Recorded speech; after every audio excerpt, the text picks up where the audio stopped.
Amados, 1 Reis, capítulo 5, nós estamos com umas lições agora difíceis.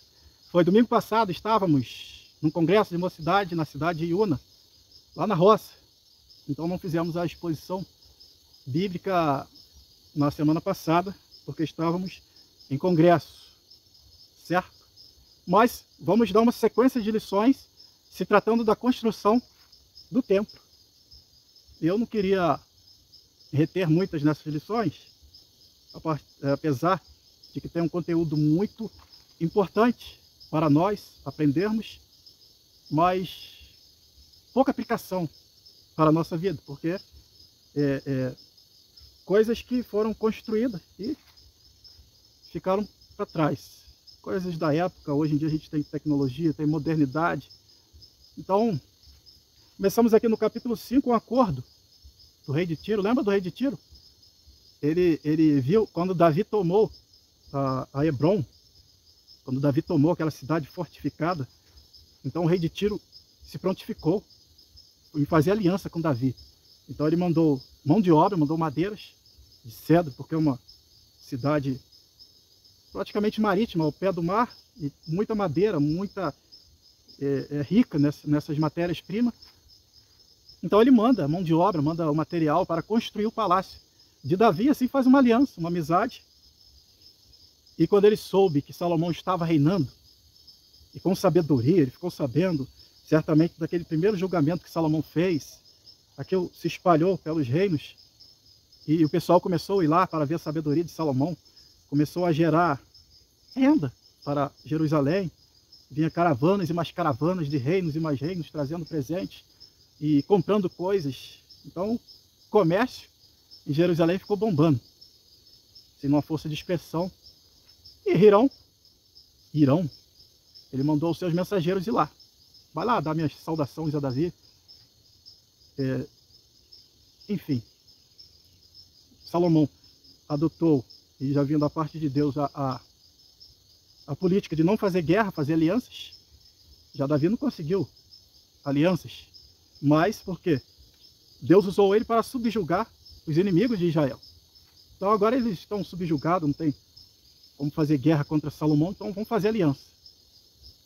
E algumas coisas serviram para alianças: os cavalos do Egito, a princesa do Egito e as mulheres, 700 princesas. Princesa é filha de reis, ou estou enganado? Alguém devia até, uma cidadezinha, colocava como reina e mandava lá uma moça, uma menina, para Salomão se casar com ela para fazer uma aliança. Então foram 700 princesas. E ele adota essa de aliança com os reinos da terra, indiferente do seu pai, que foi guerra. Mas isso veio do próprio Deus. Deus disse que daria paz nos tempos de Salomão. E deu. Lembrando aí, se você voltar atrás nos juízes, nas guerras, se você vir aqui no capítulo 11 de 1 Reis, os inimigos são levantados pelo próprio Deus. Quando eu e você, quando nós desobedecemos às leis, pecamos contra o Senhor, ele se encarrega disso, de levantar o inimigo contra nós. É isso que acontece. E isso tudo foi dito por Moisés, as leis. Se vocês se afastarem do Senhor, ele se afastará de vós, e fala sobre os inimigos. Enfim. Então Salomão vai fazer essa aliança também com Hirão, o rei de Tiro.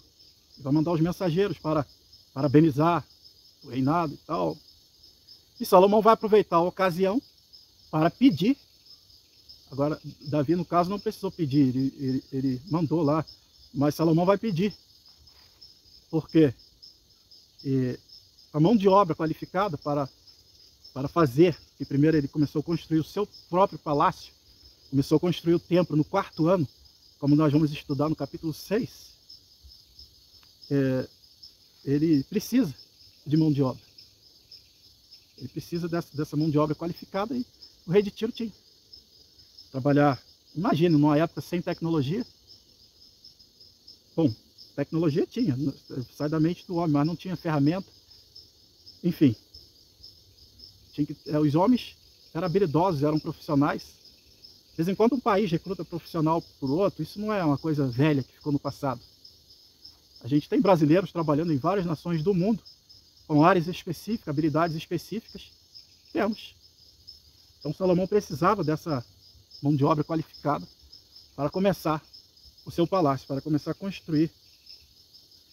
Então ele mandou uma mensagem. Meu pai queria, mas Deus não permitiu. Disse que o seu filho, no caso eu, que devo construir esse templo. E, portanto, resolvi construir um templo para a adoração do meu Deus, o Senhor. Por isso, mande-me cortar cedros do Líbano para mim. Os meus operários trabalharão junto com os seus e eu pagarei os seus operários. Quanto você quiser, pode cobrar aí que eu vou pagar. Conversa fiada.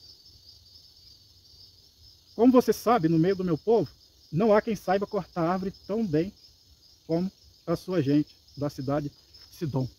Ah, que o povo deles sabia cortar? Gente. Era um exército de matadores, de guerra. Então eles, para cortar, preparar a árvore na época, imagina, fazer uma tauba na época. Hoje é fácil, você pega aqui mesmo a gente tem vários equipamentos para cortar, aparelhar a tauba.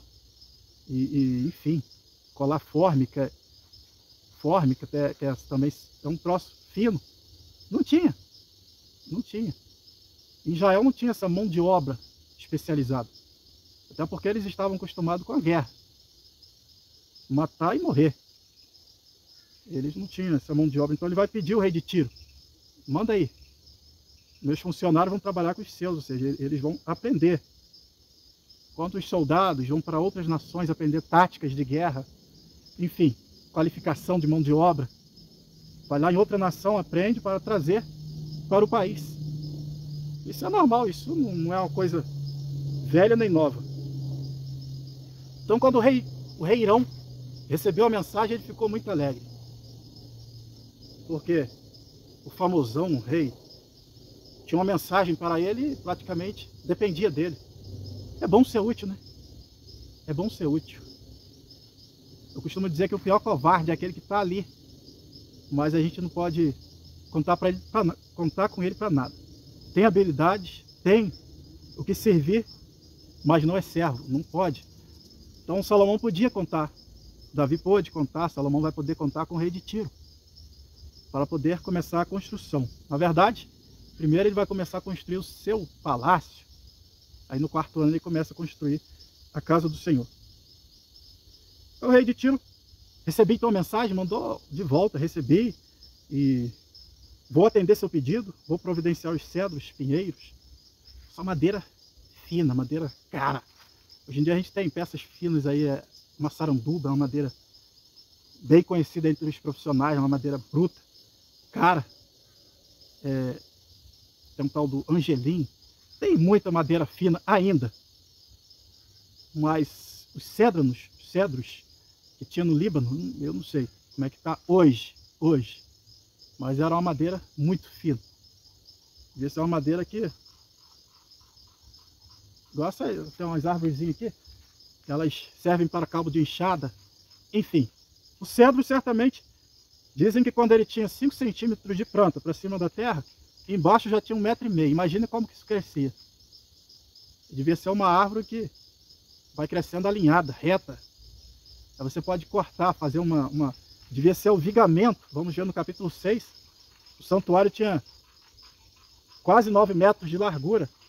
Imagina para atravessar uma viga dessa largura, não sei se atravessaram. Então o cedro, ele ia embora, alinhado. Aí dava para fazer, como nós temos hoje, pranchão de várias árvores. Temos aí de 6, de 8 metros, coisas grandes. O cedro era essa preciosidade de material. E estava lá, com o rei Irão. Então os meus operários levarão todas as toras do alto dos montes Líbanos, até o mar, e farão jogadas com elas. Ou seja, eu vou fazer flutuar. A armadeira era amarrada, e ou eles puxavam com a navegação, ou subir em cima e ia remando com a madeira, até onde Salomão quisesse. Eu não sei como é que era esse processo de puxar madeira. Então, os meus operários levarão as toras do alto até o mar e farão jangadas com elas, ou seja, vão fazer flutuar até o lugar que você escolher. É aqui, então tá. Salomão escolheria o lugar para colocar ali esses materiais. Ali os meus operários desamarrarão as toras e os seus operários tomarão conta delas. Eu gostaria que você fornecesse alimentação para os meus operários. Ou seja, dá a comida aí. A gente não sabe se eles comiam na mesa de Salomão, porque era por isso que ele fala, bota uma faca na garganta quando sentar na mesa do rei. Misericórdia, era muito boi, muito cabrito. Pensou? Muita coisa, a gente estudamos aí na lição para trás, toneladas de comida. Então esses operários, eles teriam um acordo de receberem alimentação. E daí ficaram todos animados. Receber alimentação, comer na mesa do rei, não estou dizendo que comiam. Mas há essa possibilidade deles terem comido na mesa do rei ou da mesa do rei. Na mesa ou da mesa. Porque tem gente que come na mesa. Você acha que cabia toda aquela gente na mesa do rei? Não, não. Tem gente que comia na mesa, uma boa parte da mesa. É diferente. Você faz uma mesada e, com certeza, vai sentar na mesa os cabeção, vamos botar assim. Os líderes, liderança, reis que estavam visitando Salomão, embaixadores. E outros comiam da mesa, mas, trocando por miúdos, comiam na mesa do rei. Então esses camaradas, eu acredito que eles comiam da mesa do rei. Versículo 11. A cada ano, Salomão forneceu a Irão. Aí vem a recompensa, o pagamento. A cada ano Salomão forneceu a Irão 2.000 toneladas de trigo, 400.000 litros de azeite de oliva. Eita. Trigo hoje é veneno, porque ele sofre vários processos de mistura. Então a gente tem que sair fora tudo que tem trigo, pão, bolo. Bolo leva 2 venenos, trigo e açúcar. 2 venenos, duplo veneno. Mas hoje, naquela época eu não sei. Mas o azeite de oliva, eita, santo remédio. Muito bom para a saúde. Eu já estudei sobre ele, mas me fugiu a memória. Mas eu sei que é bom para a saúde. Muito bom o azeite. Azeite de oliva puro, para alimentar os homens dele. Azeite. Não pode faltar na nossa mesa o azeite. As verduras e o azeite.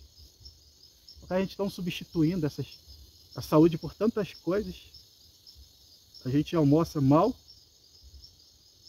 E aí, para poder suprir os venenos, que é aquele bolo que você faz para tomar café, aquele salgado de trigo. Nós estamos nessa fase, que daqui para frente muitas pessoas novas vão começar a sofrer infarto, vão ter AVC, pessoas novas, por quê? Por causa da alimentação, da má alimentação. As artérias, nossas veias vão entupindo, até que para. Aí já é o AVC. Por enquanto ainda, mas vamos ter pessoas novas dessa geração que está vindo aí, tendo AVC e outras doenças graves por causa da má alimentação. As pessoas estão comendo por cheiro, gosto e prazer. Nós não temos que comer por esses motivos ou objetivos. Nós temos que comer para nutrir. É nutriente, então não interessa o gosto, não interessa o cheiro, vai me nutrir. Então, a saúde, a vida está na mão de Deus, mas a qualidade de vida está nas nossas mãos. Então é bom pontuar isso aqui porque estamos falando de comida.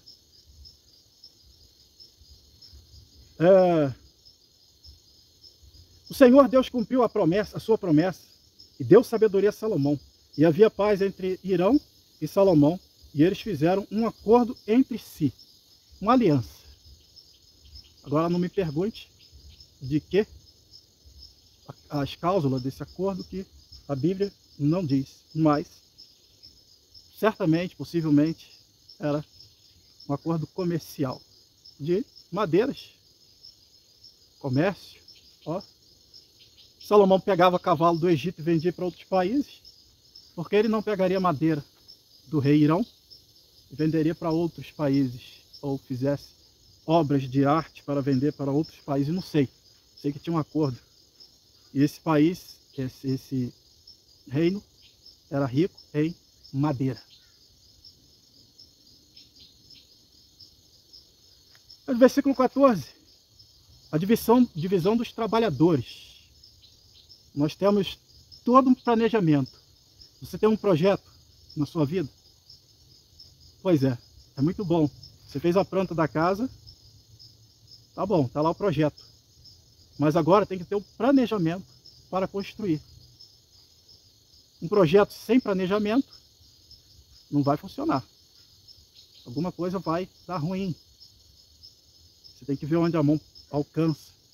Eu acredito que não era esse o caso de Salomão, porque ele recebia de todos os reinos. Mas você já reparou que no final ele vai oprimir o seu próprio povo? Eles vão pedir lá o novo rei, Roboão, para aliviar a carga que Salomão tinha colocado sobre eles? Pois é. Então, ele tinha muito. Então a gente tem que botar a mão onde alcança. Projeto e planejamento. Então Salomão está fazendo planejamento para começar a construir. Depois Adonirão como chefe deles. Versículo 13. O rei Salomão convocou em Israel um grupo de 30.000 trabalhadores forçados. E pôs Adonirão como chefe deles. Quem eram esses trabalhadores forçados? Os estrangeiros que moravam em Israel. Tá no texto aí. E os que eram israelitas nato, Salomão colocou como chefe, como líderes. Mas os estrangeiros que habitavam lá ficaram em cargo do serviço forçado e Adonirão, chefe. Salomão também mandou à região montanhosa 80.000 homens a fim de cortar pedras e 70.000 homens para carregá-las. 80.000 para cortar e 70.000 para carregar. Que desproporção é essa? Não sei, eu não tenho sabedoria, não entendo, não vivia na época, não sei como funciona. Sei que era 10.000 a menos para carregar. E a mais para cortar. Então, eu já vi cortar pedra, se você acessar aí na internet vai ver. Talhadeira, uma marreta, coloca uma, ela faz aquela fenda, depois coloca outra mais para frente e e vai cortar a pedra. Talhar a pedra. É um serviço da mão de obra qualificada, serviço honroso, que tinha essa quantidade de homens para fazer esse trabalho. Ele colocou 3.300 chefes para dirigir o trabalho deles. Olha só, então nós temos 150.000 homens, 80 cortando, 70 carregando, 150.000 homens. E ele colocou 3.300 chefes para dirigir o trabalho deles. Tem gente que não dá valor encarregado. Tem muita gente que não dá valor encarregado, mas sem uma cabeça ali só para pensar. Todo mundo dentro não vê o problema, quem está com a cabeça fresca. Quantas vezes eu tomando conta de obra, cheguei com a cabeça fresca, vi um problema sério. Tinha que desmanchar o troço, porque ia dar uma gangrena. Enfim, muita gente não dá valor encarregado, acha que ele não deve existir, mas Salomão, na sua sabedoria, ele colocou 3.300 encarregados, chefes, para estar ali dando ordem. Aí eu não sei se dividiu em quantidades iguais para cada um, certamente. Ou todos olhavam todos. Essa aí a Bíblia não dá esse detalhe, mas é muito importante o encarregado. E para fechar aqui, obedecendo às ordens do rei Salomão, eles cortavam grandes pedras e de boa qualidade para os alicerces do templo. Até hoje tem quem faz o alicerce de pedra, né? Não usa ferro nem concreto, pedra. E fica seguro, mas enfim, não vamos entrar em detalhe não. Versículo 18, os trabalhadores de Salomão e de Hirão e alguns homens da cidade de Biblos prepararam as pedras e a madeira para a construção do templo. Você vê tanto trabalho, planejamento para construir o templo. Deus me deu sabedoria na construção civil, e quando as pessoas me procuram para construir, eu oriento. É o que Salomão vai fazer aqui. Primeiro, o alicerce. Não bote toda a obra na sua cabeça, chave na mão, antes de construir. Bota na cabeça primeiro o alicerce. Tem gente que bota a obra na cabeça e viaja para o futuro e fica lá dentro da casa. E cabe o cérebro humano, ele dá aquela satisfação de que você já fez, já executou. Primeiro alicerce é o primeiro ponto. Depois vem a parte, alguns conseguem bater a laje, mas pode levantar até o cintamento. A laje até o cintamento, segundo ponto. Quem puder, até a laje, o segundo ponto. E o terceiro ponto é os acabamentos. Você vai ter 3 fases, 3 etapas para concluir a obra. Vai dar para respirar, planejar. Agora, com tudo na cabeça, fica difícil. Primeiro Salomão lançou o alicerce do templo. E é assim. É o homem que Deus deu sabedoria na aplicação das obras. Então terminamos aí o capítulo 5. Que Deus abençoe a todos. E até a próxima exposição, se Deus nos permitir.